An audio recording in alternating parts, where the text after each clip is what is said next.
And welcome to our monthly DSA book club meeting. My name is Karen Lemons. I am Miss Forum. And Mr. Chico. And the three of us are going to discuss this sizzling book.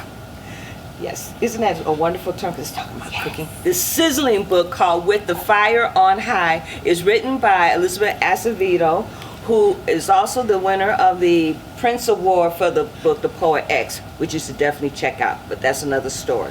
But so we're going to focus on this book, and I'm just going to share briefly, and then I'm going to let these two take over because I know they got a chunk of things to say. I love this story. It is an awesome feel-good story about a teenage mom who has a dream, and she works her butt off to make this dream happen.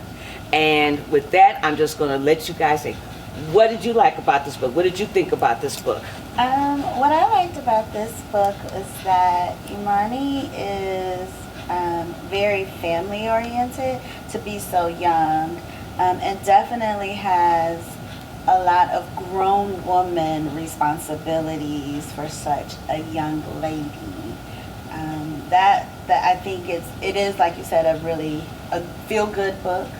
A feel-good story, but just to see how she still pushes through was good to read and see. Something that I think a lot of young people could really see themselves, see their own story in this book. Okay.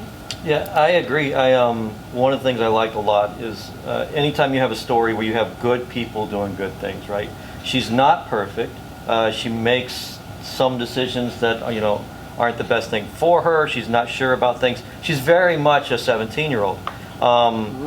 And so it's good to see a character like that who struggles, figures out what she wants, tries to work through things. I mentioned a minute ago to somebody else that one of the things I like most about this is that it's not high stakes, like it's not life and death situations, that kind of thing. It's just a kid who wants to find out how to be a good mom, figure out what she wants to do in her life, and figure out the best. You mentioned the family thing. Figure out how to take care of her grandmother. Figure out how to be a good daughter and a good mother. And so there's a lot that anybody reading this can get out of it, whether you're that age then or somebody like me who's, it's been a while since I've been through it. But you really relate to characters like that because you understand the struggle and the problems and that kind of thing, because they are not mundane but relatable. They're not chasing people across the globe and trying to save the world and stuff. It's everyday situational, and the characters are really good people, and so you want to see them come through in the end, and so that's nice. They are good people, and that's one of the things that I also like in the story. Imani made a decision to keep her baby, and I remember watching the video, and the author said that she said there's not that many stories that actually talk about teenage girls who make the decision to keep their baby and the struggles that they go through trying to be a mom, trying to graduate from high school, trying to figure out what they're going to do the rest of their life. And she's right, because the only other book I remember that talks about being a teenage mom is November Blues by Sharon Draper. I haven't read it, but other students have told me that that's one of the books that they could relate to, because at that particular time this one student said she was a teenage mom and she decided to keep the baby, and it was relatable. So, and I started thinking, I was like, wow, I couldn't think of it. That's true. I have not read that many books of a teenage mom making, you read about somebody becoming pregnant, but not necessarily what happens after that. Do they keep the baby? Do they, what are the other choices they have? And then I also like that the dad was not one of these, deadbeat dads. He held up his responsibility. He would come every weekend to get the baby, and even though they weren't together, he was still responsible. And I was like, wow, this is so cool. This is so cool. Yes. So, were there any surprises in this book that, or anything that you thought was so unexpected? Unexpected. unexpected. I know earlier we talked a lot, because I think you got through the book before I did, about how Imani was telling her love interest that we are not friends. I love that I know, you just love that part. And I was like, okay, but I think reading it for myself and seeing that, like, she really was putting up these boundaries, right, to kind of Yes. protect herself. And she talked about that, like telling, I like that the story goes back and talks about, like, how she really was not experienced as a young woman. Even though you have a child, you seem to think, oh, that child is fast, she's this, you know what I mean? Like, they've had Right, all these right. different experiences, and that's not necessarily true. So for me, that still is a surprise, but I think it's something that we don't think a lot about. But I'm sorry, the reason why I said that about we are not friends is because they were friends. They became good friends. Like, I was Right. like, the whole time, like, he was like, even your abuela says that we're friends. And I was like, yeah, y'all are friends.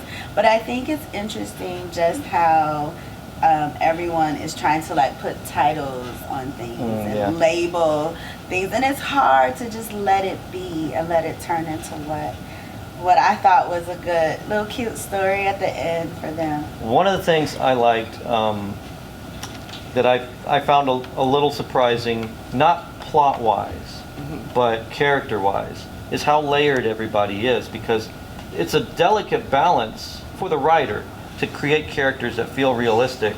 You mentioned the dad, who is involved in the kid's life, is involved in Amani's life, but isn't perfect, right? He gets jealous when she tries to date other people. He wants both sides of it. He wants to be able to date other people, but he wants to keep possession of her, basically, right?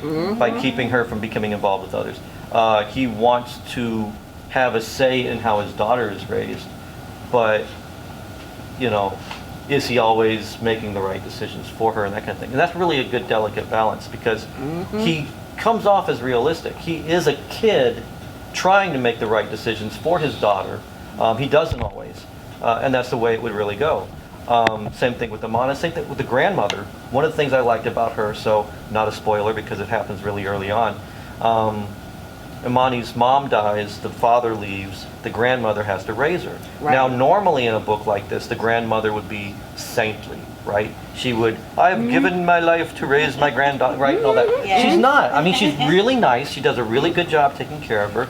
But you see, especially near the end of the book, the stress this woman is under. And I think that's an incredibly important thing to do, to take characters like that and make them feel believable, and make the situation understandable and believable, to where, like, she is frustrated, she is tired, she spent her entire life raising kids, she's she's ready to move on, and now the kid that she's been raising is having her own kid, and now she sees this endless spiral of how long is this going to go on, right? So you see bits and pieces of her frustration in here, in that. And I think that kind of thing, that kind of layering for each character. Right. The boyfriend that Amani ends up getting with, the ex who she has to kind of keep balanced because he's involved with the daughter's life, the abuela, and everything that she has going on. I love, and one of the things that I was most surprised about, how the characters come off so realistically.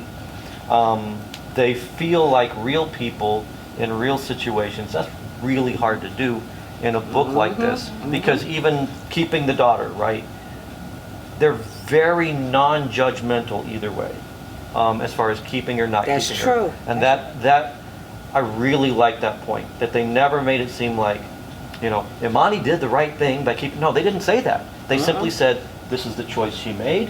That's right. This was Imani's decision. It wasn't the right decision or the wrong decision. I really appreciated that about the book. And I thought if somebody coming into a situation like that saw that, they would appreciate that the author wasn't judgmental one way or Not another. at all. Yeah. Not at all. You all didn't think anything of the abuela talking about her appointments, and then I was gonna say that, like, when this particular was like, she wasn't saintly. I was like, Grandma sure was not, because I got worried. I was like, dang, Yeah, she was exactly. gone, she came down, the girl got to graduate, she Right. didn't school, get her life. Right. But then when she said her appointments were, I need time, like you said, the frustration. There's little clues in there, and look, things to look for where, and I definitely love that the story went in that direction. I do too. Because it's a story where, because it's uplifting, because it's heartfelt and all that kind of thing, there are some things that are not going to be twists, right? She's not going to suddenly give the kid up for adoption or something after 2 years. No. Right. She's not going to drop out of school and go and be homeless. Or no, that's not, because it's not that kind of story. But there needs to be some kind of twist, something somewhere, right? Okay. The traditional, if you really wanted to rip somebody's heart out, thing to do would be to have the grandmother get sick, right? And no, here's another problem for them. The realistic thing and the more interesting thing, and this is I think why you really liked it, is the grandmother she needs to go out and date. She's seeing the doctor because the doctor's cute, right? Right. The doctor's her age, and so she's scheduling these appointments. So appointments to go and hang with the doctor. And as people who are, I'm nearing 50, and I understand. So, I don't have grandkids yet. But I understand that kind of situation of grandma's got to get out of the house. All she's been doing is raising kids. And so I love that it gives her that extra layer to it. Instead of just being, I would raise my kids and grow old and sick and die. No. Let grandma live and be. So yes, that was a great twist. That was a great twist. Yeah. Because I was worried.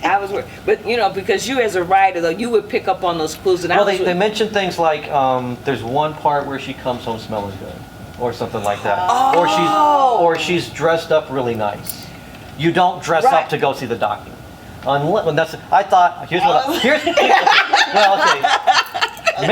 Maybe you do. I wouldn't. But you know what? Now that I think about my wife, all out. That's true. That's true. I thought it would be something like she has an illness, but there's somebody at the doctor's office who is also cute. Okay. Oh, okay. But they completely flipped it. No, she ain't even really sick. She's just going to see the guy, which is awesome. If you got insurance cool. and a little copay money, I say do it. Good. I don't think he's worried about the copay. I think he's just liking the company. Right. He loves the company. Yeah, so that's cool. Which is important, you saying company.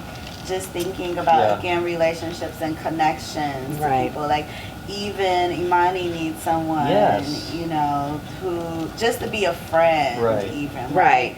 But she kind of has denied herself that, because she gets pregnant in ninth grade. Yeah, she's a freshman, So that's your entire high school career. Yeah. Like, she pretty much has not been a teenager. Right. She does have her best friend, but I mean, we all need that kind of companionship. And that's an important part of the story too, is they hit a lot on the choices that she has to make of what she wants versus what's good for her daughter, and how many times there's conflict. And her grandmother, does she go off to college? But if so, what does she do with the 2-year-old? And then grandma's by herself, and that kind of thing. And if grandma really was sick and needed someone, so there's so many times where. And we forget that too, that our students have to make decisions based on what is good for them versus the people around them too. Right, that's true. Mm-hmm. What did you think about the cooking here? Well, it made me hungry. What I like to, I think we were talking earlier about just people who love to cook and have different talents. Like, you can just follow a recipe and the dish turns out good, or people who like to experiment. So I relate it to, I'm definitely like to follow the recipe, and of course in my family, like, nobody measures, right? So my dish is the macaroni and cheese, and I'm now to the point in my life I don't measure, but if I share it with someone, I do have it kind of like measured out, right? But those spices, like when she's in her school finally and she adds smoked paprika to the chocolate. But what I loved was kind of the history. So I'm a history kind of person too. Mm-hmm. So for her teacher or the chef to talk about how, now I'm forgetting the actual people that he referred to, but how they also put, I think Mayans, put spices in chocolate, and like, how did she know to do that? I'm not that person. I was making banana nut bread or something as a child, and I think whatever kind of walnuts we were supposed to have, we didn't have, and my mom was like, oh, we could just use these, and I was like having a meltdown. So I'm a little shaky when it comes to that, but I appreciated just how she loved to experiment. But it's important, as the chef was trying to teach her, that you do understand temperature and even that you can follow directions, because like he says, it's just as simple as someone coming to a restaurant and asking for something specific, and you being able to do that, push the dish out and keep moving, where Imani's like, she takes it all to heart. Like, this is my dish, and I decided that this is what you get. Wasn't she true to form? And when he spanked her little hand like that, I was like, you know, and I appreciated that too, because, you know, well, first of all, I'm not a cook, and I am one of those folks. Whenever I do, quote, cook,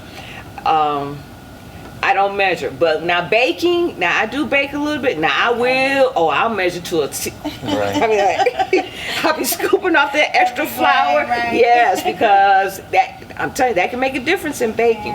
But I do appreciate him saying to her that she's got to know the fundamentals. However great you are, and that tip, the gift that she has about, you know, knowing how to add and just right spices. But if you don't have those fundamentals, you actually could hurt some people. I mean, real talk. You could. When you start talking about temperature and cleaning, because I loved in the beginning when she was like, and then we're sanitizing our stations, and then we're cleaning our knives, and we're putting away things. It's boring, but that's what you have to know and understand in the kitchen in order to run a proper kitchen. Oh yeah, and I remember, and I'm a fan of cooking shows, and there's this black chef who is fine as wine. But anyway, he was anyway, so, and he was telling these 3 chefs about cleaning up their station, because these chefs were not, he says, this is unacceptable. And I mean, he stayed on them, clean this up, clean this up. He said, what you got to do? Clean up. And he said, I learned that at home ec. About cleaning up? I actually had home economics in middle school. Yeah, that was all a part of it. Like, we had everybody wrote out their recipes. I mean, obviously I wasn't in a culinary arts school, but this is all part of it. Like, yes, you do have to clean as you go. Like, everybody had a role. But when you don't have a kitchen full of people, it's you. So you should be cleaning, you know, as you go. And all of that. But I do like, too, when I guess the salt was kind of off in one of the dishes, and she followed it to the T, and it came out salty, and she kind of snapped back at the chef, like, maybe you should check it for salt. And then I think her partner kind of gets mad and kind of jabs her a little bit, like, you can get us in trouble. And then she says, or you could just call me salty. And I was like, oh, that's so cute. That was cute. I love these little quick one-liners that she did, especially like the one I'm not your friend. I love that one. And I like how the author set up the book. I mean, in terms of, like, first she talked about the soup, and then she had a little recipe. But wait a minute, the other part of this was best eaten cold while daydreaming about palm trees and listening to a Hector Lavoe classic. I'm just, you know, this book was just such a good read. See, and the thing for me is, like, I don't cook a lot, right? Much at all. And so when I first, like, that book came on my radar a couple years ago when it first came out. And I was like, okay, maybe I'll read it, whatever. Because I thought it was going to be about her and learning to cook and whatever. And yes, it's a huge part of the story, but the way the author uses it is really brilliant. You mentioned how she figures out the technical part of it, right? That it's not just the creative, but there's a technical part that goes with the cooking. And so it shows her evolution her senior year as she grows and learns right? By how she handles cooking and how she relates to the chef teacher and the other students around her. And the idea of food as love, right? We all have, you know, those experiences of where we'll smell something that our mom or our grandma made or something like that, right? And it just brings you back and that kind of thing. And they dig into that hard in the book, and it's awesome. And the fact that when she makes stuff for other people, how much love she puts into it, and how much care, Exactly, right? yeah. There's a part where she's making dinner for her best friend and her best friend's girlfriend. Right, And right. she's like, I want to know what the menu's going to be, and here's what I think this will be great. She'll love this, and we're going to do this next, right? And she really puts a lot of thought and effort into it, and that's because she wants to make her friend happy, and she wants them to love the food, but she wants them to love the food because she loves cooking for other people, right? What it made me think of almost immediately, and this is one of my wife's favorite stories, is that when her mom and dad would argue, and when they knew the fight was over, somebody would make brownies, right? And so, so the kids, when they were little, they would smell brownies and be like, oh, mom and dad have been fighting again. But it's over now, right? And so now we'll make brownies at our house just for the heck of it, and someone will come in, who's fighting? Because food will trigger like feelings and emotions, and you're right, the way that she describes the food, you really get that. You know, Imani loves the food because the author loves it too. I am going to assume that she cooks.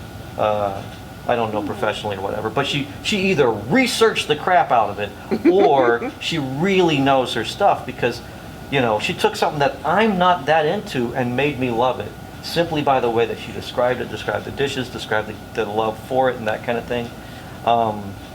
They start off talking about tembleque at the beginning, which is a coconut, it's like Jell-O but made with coconut milk, which I've tried to make one time, and it turned out okay. But when I saw that, I was like, oh, yeah, I know what that is. And another recipe would come up, and I'd go, I get what they're doing there. And so that was super cool. The way that they used her cooking and her food and stuff like that throughout the story.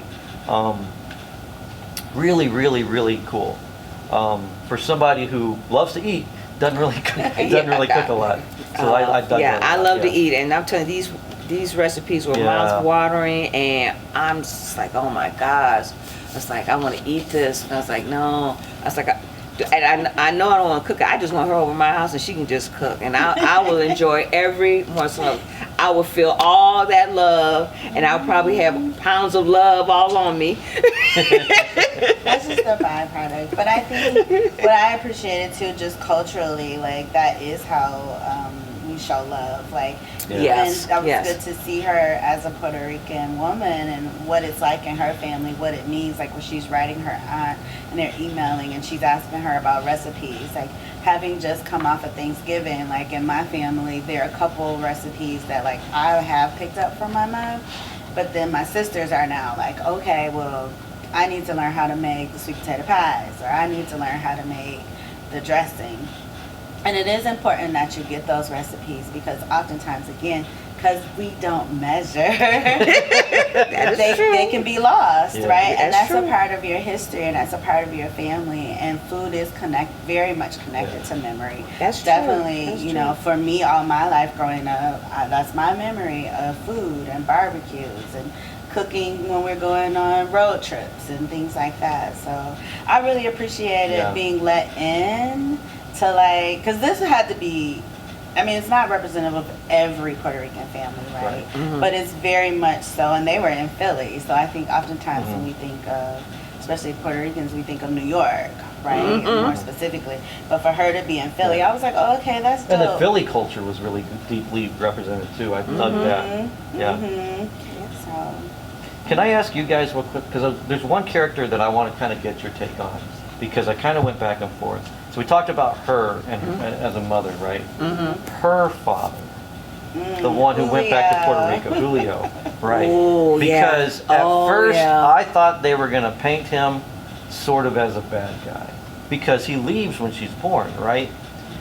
And just like every other character in the book, they really layer the guy out well.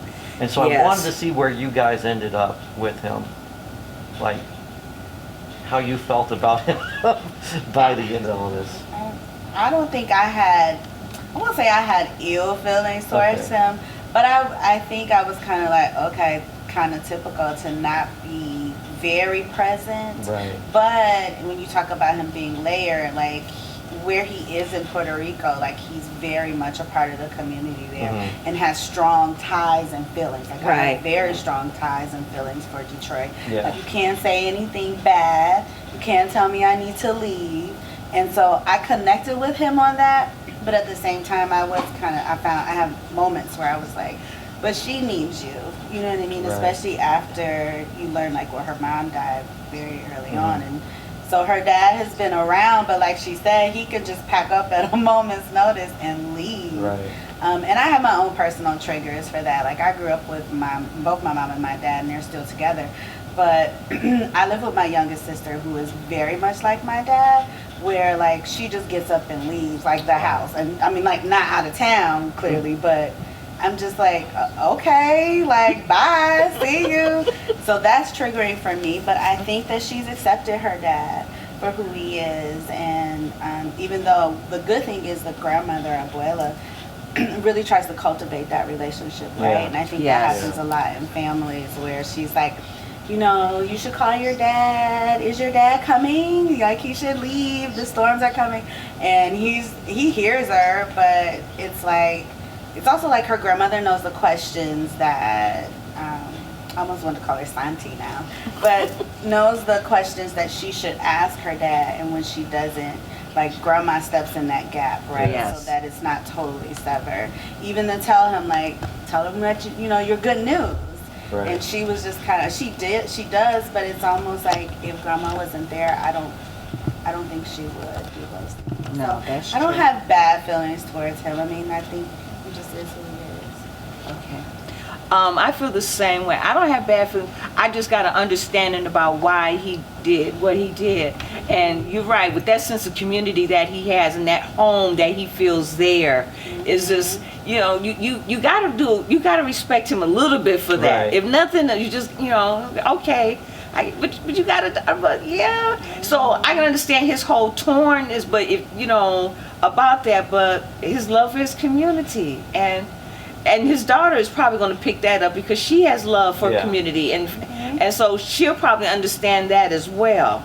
But I mean, in years to come, you know. Right. But yeah, I didn't have negative feelings about the dad. I didn't. You know, but I mean, but I'm thankful that she explained it in such a way that you Right. like you didn't go out, like hate him. It's like this man just left her just in a time of need, just like, you know. Okay, so we need to wrap this up. This has been a wonderful discussion. You need to read this book, DSA Community. It's called With the Fire on High, written by Elizabeth Acevedo, who also wrote the book Poet X. It is a wonderful, heartwarming, family-loving, cooking, sizzling story. You gotta read it. Okay, so we will see you next time in January with the next monthly book club meeting, and we'll let you know what the book is ahead of time. We want to wish you happy holidays, season's greeting, and just be safe, stay healthy, be strong, and read. I can't. That's We good. be like, That works.